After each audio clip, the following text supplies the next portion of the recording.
He heard something strange when he stepped inside. A sound this house hadn't known in a long time. It was faint, distant, like a memory trying to come back.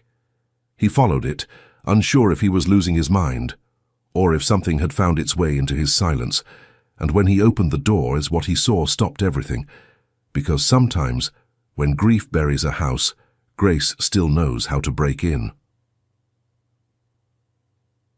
The Miller estate had grown too quiet, not the kind of quiet that means peace, but the kind that sinks into your bones where even the walls feel heavy. After the accident, the house changed. Light didn't land the same way. Rooms stayed clean, but cold, and the boys stopped speaking. Noah and Leo were only 5, too young to carry what they carried. But after their mother died, they closed their mouths and never opened them for joy again. Robert tried everything: private therapists, top-tier nannies, every expert money could hire. But nothing reached them. They stared through people, and he stopped trying to fix it. Until one rainy afternoon, he came home early. The house was still, until he heard something. He paused in the hallway listening. It wasn't music. It wasn't crying. It was softer, lighter. He walked toward it, slow, confused, and then opened the door. And there, right in the center of his perfect white floors, was mud, everywhere. Long streaks twisted through the living room, trails of dirt, puddles of rain, and in the middle of it all, a wheelbarrow. And inside, his boys, laughing, throwing their hands in the air like they were flying. And behind them, barefoot soaked, was Patricia, the maid, spinning them like she'd forgotten rules, forgotten grief, forgotten that this house hadn't seen joy in almost 2 years. Robert stood frozen, not in anger, in something he didn't recognize at first: shock, wonder, a crack in the grief. And just then, one of the boys looked up, eyes wide, voice soft. "Mommy, look, Daddy's home." Patricia stopped, tears in her eyes, hands trembling. She didn't speak. She didn't move. The boys wrapped their arms around her. And Robert just stood there, staring, heart torn open. Because that word didn't belong to her. But they gave it, and something about that felt like heaven had stepped in without asking permission. Before we begin this story, take a moment, click subscribe, like this video, and tell us in the comments where in the world you're watching from. And if you've ever seen someone show up in your life just when everything felt too broken to fix, share your story, because sometimes God doesn't send answers, He sends people. While most homes hide clutter behind closed doors, Robert Miller's mansion hid something far heavier: silence, not just in sound but in spirit. You could feel it when you walked in, the way the light stopped short at the walls, the way the windows stayed clean, but no one ever opened them. Even the air felt cautious, like it wasn't sure it was welcome. After the accident, the staff stopped speaking above a whisper. The twins stopped speaking altogether, and Robert, he buried himself in routines so precise, even grief had to wait its turn. Wake up, gym, email, coffee, silence. Everything had a time, a place, a reason, everything except joy. It was easier that way, cleaner, until that Thursday, until the rain. He hadn't meant to come home early. A cancelled board meeting, a dead phone battery, an urge he couldn't explain. The house was unusually warm when he stepped inside. He noticed that first. Not the temperature, something else, like the air had shifted. And then that sound, that strange, impossible sound that had stopped him in his tracks. Laughter, not from a screen, not from a memory, real, alive, moving through the hallway like a song that didn't know it was trespassing. He followed it, each step slow, cautious, not out of fear, but because something sacred was happening, and he didn't want to break it. When he opened the living room door, he expected disaster. What he saw instead was resurrection. The hardwood floors were wrecked, mud everywhere, soaked rugs, streaks of dirt, a broken vase in the corner. And in the center, an old wheelbarrow, Leo and Noah tucked inside, laughing so hard their little bodies shook, arms stretched wide, eyes full of something he hadn't seen in almost 2 years. Life. And the one pushing them? Patricia, the maid, 28, soft-spoken, never in the way, not hired to care for the children, only to clean. She was barefoot now, her wet hair clinging to her neck. She looked nothing like the staff that usually passed through this house, and yet somehow, she looked like she belonged in that moment more than anyone else. She spun the wheelbarrow in clumsy circles, laughing right along with the boys, not like someone performing, like someone remembering what it felt like to be alive. Robert didn't move. Couldn't. It wasn't just the mess. It was the sound of his sons coming back. No one noticed him at first, not until Noah's eyes caught his, and everything stopped. The laughter faded. The boy's hand reached out for Patricia's sleeve. His voice dropped to a whisper. "Mommy, look, Daddy's home." Time fractured. Something holy broke open in the room. A name, spoken where it hadn't been spoken in so long. Patricia froze, her hands still on the wheelbarrow, her eyes locked with his, and for one breathless second, no one moved. Not the boys, not Patricia, not the man standing in the doorway with rain still dripping from his coat and a heart that didn't know if it was breaking or beginning to heal. Patricia stood still, not because she wanted to, but because she didn't know what else to do. The wheelbarrow handles were damp in her hands. Her chest rose and fell too quickly. She couldn't look at the boys, not now, not after what they'd just called her. She knew she didn't deserve it. Not that word. Not here. Her shoes were still by the back door. Her gloves were somewhere in the kitchen sink. And now her job, the one she had barely just started, was slipping right through her muddy fingers. The boys were quiet now. Noah pressed his face into her shirt. Leo held the edge of her skirt with both hands, like if he let go the moment might vanish. Across the room, Robert hadn't said a word. He just stared. His posture was straight, but everything about him looked tired. Not just physically, the kind of tired that lived in the eyes, in the way the hands stay too still, in the way a man forgets how to breathe when he's afraid of what might break next. Patricia lowered her gaze. "I'm sorry," she whispered. Her voice barely reached her own ears. Robert didn't answer. He looked at the trail of mud behind them, the broken line from the front hallway all the way through his spotless living room. A mess that would take hours to clean, or minutes if you knew how to care.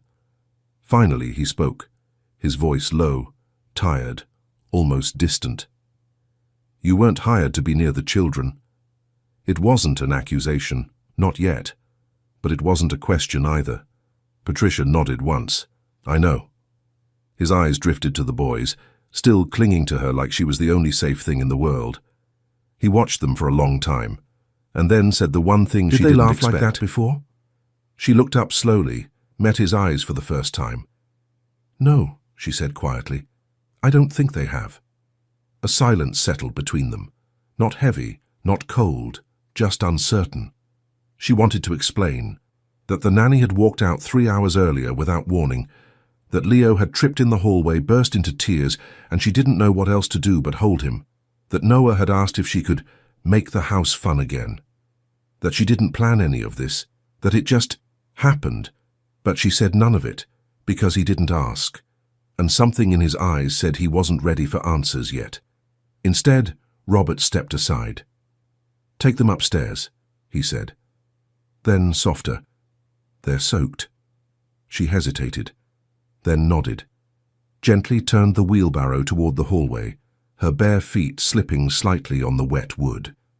As she passed him, the twins still in her care, he didn't look at her. But he didn't stop her either, and somehow that was enough to make her heart tremble. That night, after the boys had fallen asleep, one curled on her arm, the other against her side, Patricia stayed sitting between them, watching their tiny chests rise and fall like Grace had borrowed them for one more day. Down the hall, the mansion was still again, but something had shifted. The silence wasn't as sharp now, not as bitter, just quiet, as if the house itself was waiting to see what would happen next. Patricia stood in the hallway, hands folded, hair still damp, a knot in her stomach that wouldn't come undone. She had changed into clean clothes. The boys were tucked in, warm and breathing slow, but her heart was still running, still waiting for a door to close behind her, still expecting the words, "You're dismissed." Instead, she was summoned. One of the butlers found her in the laundry room drying her gloves on the radiator. "Mr. Miller would like to see you, in his office." Her fingers went cold. Now here she was, outside his door, trying to steady her breath, trying not to hope. She knocked gently. His voice came through the wood. "Come in." She pushed the door open. The office smelled like paper and pine. Heavy books lined the walls, untouched. A desk stood between them, thick oak, immaculate. Everything in the room was clean, controlled, except the man behind the desk. Robert sat in his chair, sleeves rolled, a pen in one hand he wasn't writing with. He didn't look up right away, just said quietly, "You know what they called you today?" It wasn't a question. Patricia stepped closer, but not too close. She nodded. "I heard it too," she said softly. Her voice felt small in the room. Robert set the pen down, pressed his fingers together. "That name, it's not a word we use lightly in this house." Patricia swallowed. "I know." She didn't defend herself, didn't reach for excuses. There were none, only truth. "I didn't ask for it," she said. "I didn't try to earn it. They just said it." Robert's jaw tightened, not in anger but in ache. "My wife died in a hospital bed," he said. His voice barely held. "The twins were there. They saw the ambulance, the noise, the doors closing." He looked away. "They haven't said that word since." The room held still. Patricia felt something press into her chest. Not guilt, but sorrow. She stepped forward, just enough to be heard. "I'm not her," she whispered. "I'm not trying to be. I know what that name means. I know who it belongs to." She looked down at her hands. "But I also know what I saw today. They weren't pretending. They weren't confused. They were happy. For the first time." Robert looked up, met her eyes. And for the first time since she arrived, his didn't hold suspicion, just exhaustion, and something softer beneath it. "I should be angry," he said, "but I'm not." He paused. "I don't know what I am." She nodded. "I understand." Silence again, but not like before. This one had breath, room inside it. Robert leaned back in his chair, glanced toward the hallway, as if he could still hear the laughter echoing from earlier. He didn't smile, but he didn't ask her to leave. And Patricia, she didn't move, not yet, because something sacred had been touched, and for reasons neither of them could explain, it was still standing. After that night, the house went quiet again, but not the same kind of quiet. It was no longer a silence filled with grief. It was something different, something waiting. Robert didn't fire her. Patricia didn't pack. Nothing was said. Nothing was promised. But everything had changed. She still woke early, still kept to her tasks, washing linen, folding towels, moving through rooms like she didn't belong in them, and now, more than ever, she wasn't sure if she did. The boys noticed first. Noah stopped holding her hand when they walked down the stairs. Leo sat a little farther from her during stories. They didn't say the word again, not even by accident. They sensed the shift. Children always do. They carry the weight of what adults try to hide. Patricia didn't push. She made their cocoa just the same, tucked their blankets tighter at night, still left little drawings by their pillows when they couldn't sleep. She didn't want to ask for more than was given, didn't want to hold what wasn't hers. In her heart she repeated the same prayer each morning. "Lord, let me love them well, even if just for a little while." Robert kept his distance. He stayed later at the office, or left earlier in the morning.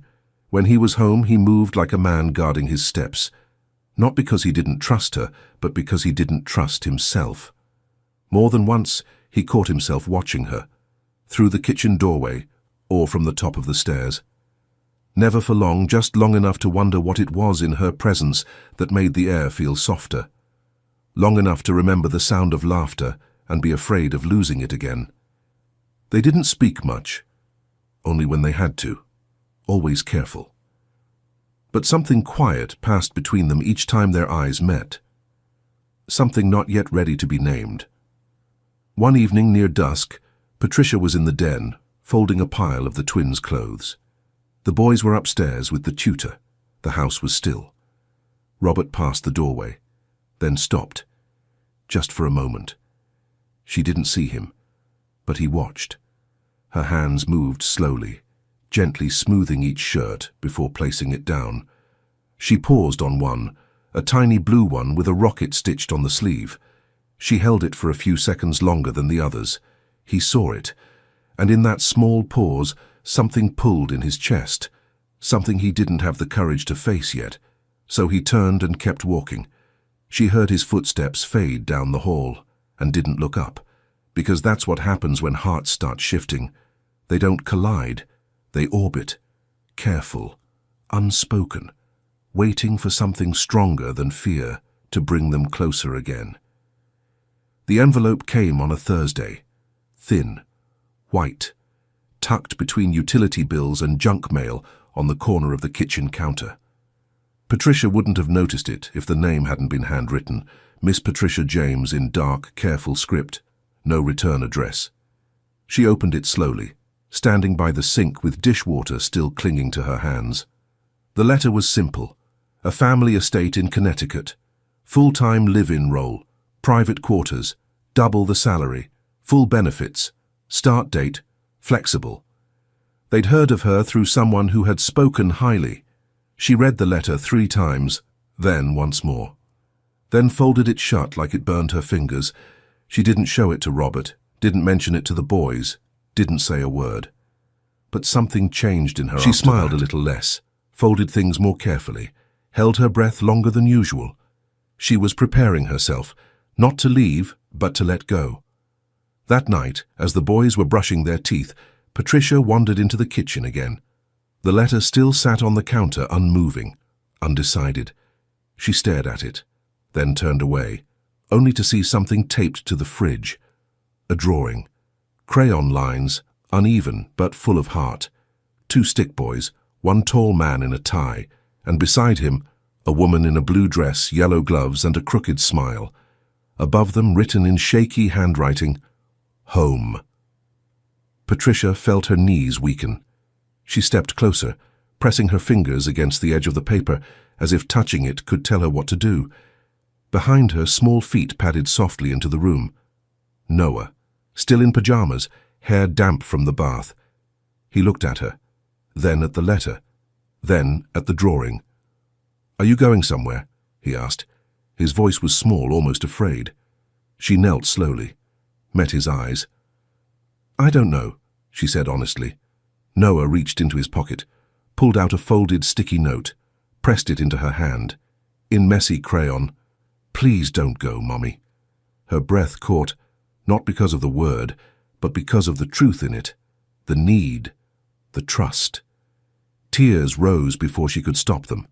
She pulled Noah gently into her arms, held him there like she was trying to memorize his weight. Robert stood in the hallway watching. He'd seen the letter, hadn't opened it, hadn't asked, but he saw what it did to her.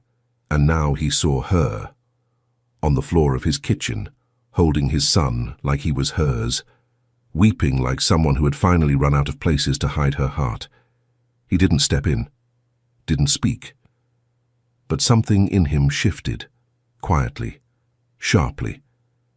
Because there are moments that don't ask for permission. They just come.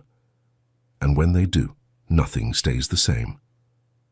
It was after midnight when Robert walked into the kitchen. The house was dark, still, except for the faint hum of the fridge and the light above the stove. Patricia stood by the counter, barefoot, robe wrapped around her. The letter lay unfolded in front of her. Beside it, the sticky note.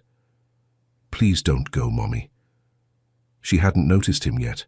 Her fingers were pressed to her lips, her shoulders tight. Like she was holding something in, or trying not to break apart where she stood. He cleared his throat, softly. She turned, didn't smile, didn't speak, just met his eyes. For a moment, neither moved. The letter said more than either of them could. He walked closer, not all the way, just enough. His voice was quiet, like a man choosing every word carefully. "So, you're leaving?" She exhaled slowly. Not quite a yes, not quite a no. "I don't know," she said. Her voice was barely above a whisper. "I wasn't looking for anything, but it came." He nodded once, not in agreement, just understanding. Silence fell again, but this one felt different, heavier. He glanced at the sticky note. "They still call you that?" She looked away. "They haven't said it again, not out loud, but it's still there." Patricia's eyes filled. She didn't blink, didn't wipe them. "They don't mean to replace her," she said gently. "They just feel safe." Robert's jaw clenched. "That name doesn't belong to anyone else." She nodded. "I know." He stepped closer now. His voice broke slightly. "That was Emily's name. She was their world. She was mine. I'm not trying to take her place, Robert. I know you're not." He looked away, then back at her. "But they're giving it to you anyway." She didn't answer, and that was the hardest part, because it was true. He leaned on the counter beside her. The silence stretched too long, tight, raw. "I don't know how to do this," he said. His voice cracked, just slightly, but enough since she died. "I've been trying to hold it all together, the house, the boys, myself." He paused. "I kept thinking, if I could control it, nothing else would break." He shook his head. "But then you came in with muddy shoes and a rusted wheelbarrow, and they laughed. They came back to life." He looked at her. "You did that." She opened her mouth to speak, but nothing came, just a tremble in her breath. He tapped the letter gently. "I won't stop you, if this is what you want. It's a better offer. Better life." Patricia lowered her gaze. "But what about a better home?" The words slipped out before she could stop them. Soft. Real. He looked at her like she'd just said something he didn't know how to hold. Behind her, taped on the fridge, the crayon drawing still hung, the word home floating above 4 stick figures. Robert stepped back. "I don't know what this is," he said, "but I know what it's not anymore." Patricia looked up. "What?" "A job." They stood in it then. The ache, the confusion, the love neither dared to name. Nothing loud, nothing clear, but something had broken, and something else had just begun. The rain came back 2 nights later, harder this time, relentless. It tapped at the windows like it wanted in. Lightning flickered above the trees. Thunder rolled low, not violent, just steady, like a memory coming too close. Patricia stood in the hallway with a towel in her hands, listening. The boys had been quiet all day. No drawings, no giggles, just small voices, short answers. They felt it too. The shift, the weight of the letter still folded in her bag, the echo of Robert's words still resting in the kitchen air. "I don't know what this is, but I know what it's not anymore." She hadn't answered. Couldn't, not yet, because part of her wanted to stay, but another part was afraid of what staying would ask of her. A siren screamed in the distance, not close, but not far. She flinched. So did the boys. Upstairs, Noah's voice broke into the silence, sharp, afraid. "Mommy didn't come back last time." The words sliced through the walls like glass. Patricia dropped the towel and ran. When she opened their bedroom door, she found them both huddled under the blanket, eyes wide, trembling. "They're taking someone again," Leo whispered. She climbed into bed between them, wrapped one arm around each. "No one's going anywhere," she said gently. But her voice shook, and they heard it. "Promise?" Noah asked. She nodded, even though she didn't know if she could. "I'm here. I'm not leaving tonight." They pressed in closer. Patricia began to hum. softly at first.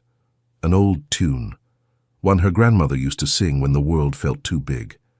A hymn without words, just melody, something that didn't need explaining. Down the hall, Robert stood outside the door, listening. He didn't move, didn't go in, but his hand rested on the doorframe, fingers curled, like he wanted to knock, but didn't know what he'd say if she opened it. The sirens faded, the thunder drifted. Inside the room, the boys had stopped shaking. Noah's breath evened out first. Then Leo's hand relaxed against Patricia's arm. She watched them in the dark and wondered if love was supposed to feel this heavy, this quiet, this sacred. Robert finally turned away, walked back down the hallway, bare feet on cold floors. No destination, just moving, because part of him wanted to go back to the man he was before she came, and part of him knew that man was already gone. When Patricia slipped out of the room an hour later, she found a blanket draped over the banister. Fresh, warm. He had left it for her. She didn't say, "Thank you." He didn't wait to hear it, but she laid it gently over her shoulders and sat on the staircase, watching the rain draw lines down the glass, thinking of a house that once drowned in silence. And now, in the stillness, might finally be learning how to breathe. The anniversary came quietly. No reminders, no alarms. Just a date Robert had memorized in a way the calendar could never forget. 18 months to the day. The staff moved gently that morning. Whispers, careful steps. The boys didn't ask questions, but their eyes held something slower, softer. Every year since the funeral, Robert had done the same thing. A private dinner, no speeches, just one empty chair at the table, a space left for Emily, not for tradition, but for love. This year, Patricia didn't know what to expect. She stayed out of the way most of the day, cleaning windows that didn't need cleaning, polishing surfaces already shining. By sunset, the dining room had been set. 3 plates, 1 chair unoccupied. Robert stood by the window, watching the sky fall into dusk. The boys sat quietly at the table, hands folded. Patricia hovered near the doorway, uncertain. She hadn't been asked to join, but something in her couldn't walk away. Then Leo whispered something to Noah. The boys stood up without a word. They walked over to the long table, gripped the edge of a dining chair together, the one closest to the empty seat, and pulled it forward, right next to where their mother's space had always been. They didn't ask for permission. They didn't say a word. They simply turned and looked at Patricia. "Sit here," Noah said. Her breath caught. Robert turned slowly. His eyes moved from the boys to the chair to her. For a second, no one moved. It felt like the house itself was waiting. Patricia stepped forward, not because she thought she should, but because the moment was asking her to be brave. She didn't take the empty seat. She sat beside it, near it, not in Emily's place, but next to her memory. The boys smiled, and that was enough. Dinner was quiet. No one tried to fill the silence. No one needed to. Halfway through the meal, Robert looked at the fridge. The boys' crayon drawing was still there. The word home still floating above 4 stick figures. Next to it, a new sticky note in Robert's handwriting. Only one word, stay. Patricia saw it, but said nothing. After dinner, she began clearing the plates. She moved slowly, almost afraid that if she stepped too quickly, the moment might disappear.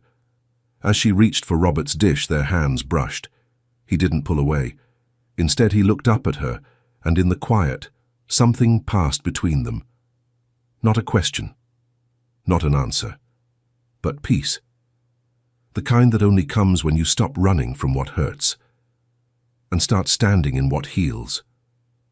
The boys laughed softly as they chased each other into the hall, their footsteps echoing in a house that had once forgotten what children sounded like, and somewhere inside that laughter, a promise was beginning to form, unspoken but real. Because sometimes you don't rebuild a family all at once. You just pull up a chair. Spring came slowly to the Miller house, not just in weather, but in spirit. The air smelled different now. The windows stayed open longer, and for the first time in a long time, the silence didn't feel like absence, it felt like peace. Patricia no longer waited for permission to love them. She just did. It was in the way she tied their shoes, in the songs she sang under her breath while packing lunchboxes, in the blanket forts at bedtime, and the way the boys leaned into her like roots, finding good soil. Robert noticed everything, even the things he didn't know how to speak aloud. He came home earlier now, stayed longer, laughed more. He still kept pictures of Emily on the bookshelf, still whispered her name on hard days. But the grief wasn't sharp anymore.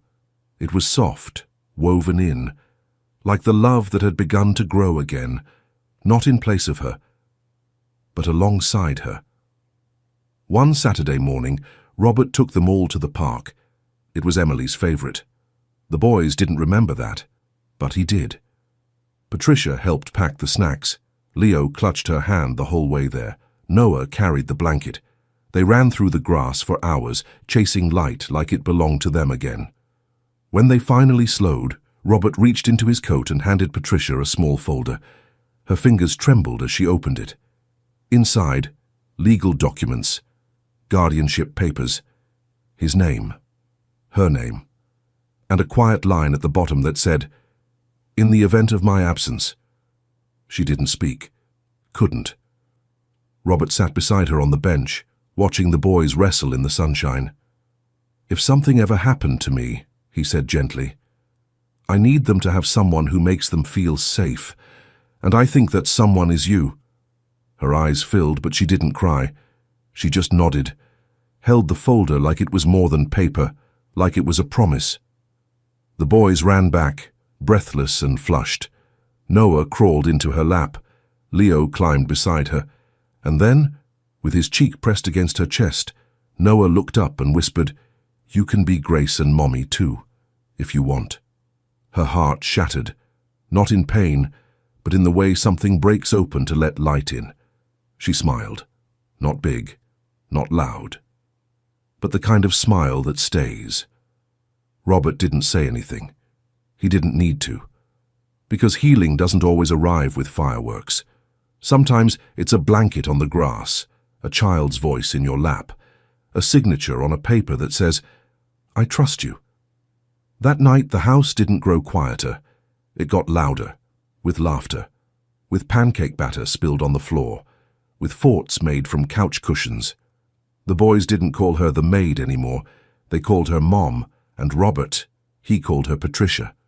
But when she wasn't looking, when the house was still and the boys were safe in her arms, he called her everything he never thought he'd have again.